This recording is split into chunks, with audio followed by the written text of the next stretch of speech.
饮水思源、慎终追远的感恩精神，我想这是客家人为什么能团结在一起的最佳原因吧。这栋看起来就像一般四合院没两样的建筑物，客家人称它为火房 （火房）。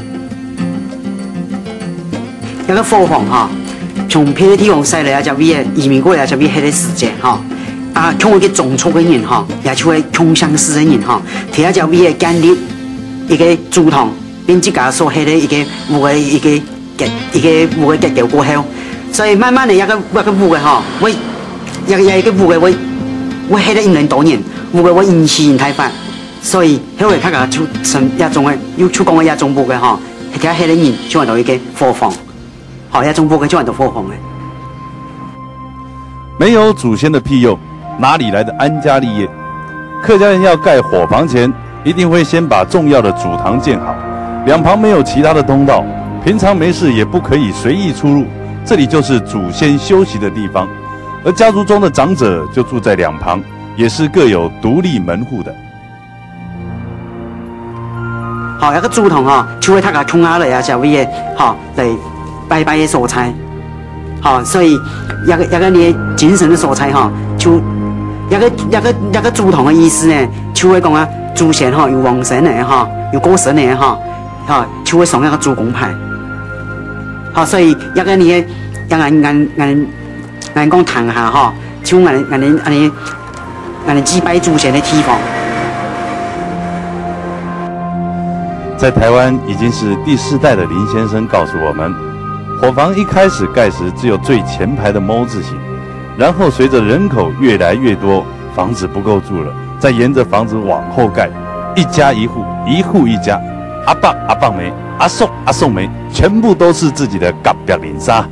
要是哪家的儿子讨媳妇，房子又不够住了，就再往后延伸，整个家族全部都住在一个屋檐下。他们使用同一个炉灶，同一个米缸，无论房子再大，家永远都只有一个大门。一个从别的地方驶来就为移民过来就为迄个时间呢，地点。人等不跑人过少哈，所以睇一个我讲啊讲人出面哈，为了攻击，好为了防御上哈，我慢慢的哈就一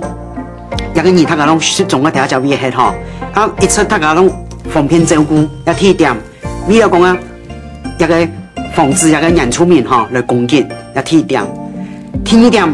一个火房会因空间因人多因太。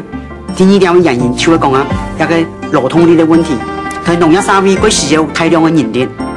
所以他个拢喺呢条教育无能使的你出入的机会，所以所有工作还是以一个农业为主。房子间错综复杂的小通道，紧紧相邻的房子却绝不相通，这是老祖先的智慧，也是我们客家人力抗逆境的证明。这些也许对年轻的林先生而言，已经是很遥远的过去了。可是家族的延续对他而言，仍是一项无法推卸的使命呢。你现在看到一种屋嘅哈，因为当时移民过来的时间，然后物资哈让佢卡，在物资佢卡的情况之下，可能就会冇办法用到几好材料哈，来建造一种嘅屋嘅。咁既然一个所用的材质哈，冇办法讲用得到讲啊，唔会磨哈。可以有持久性的一种的做法的时间，所以一种屋嘅哈，也可以持续使用的，可以持续使用的一个呢年限哈，就会受到限制。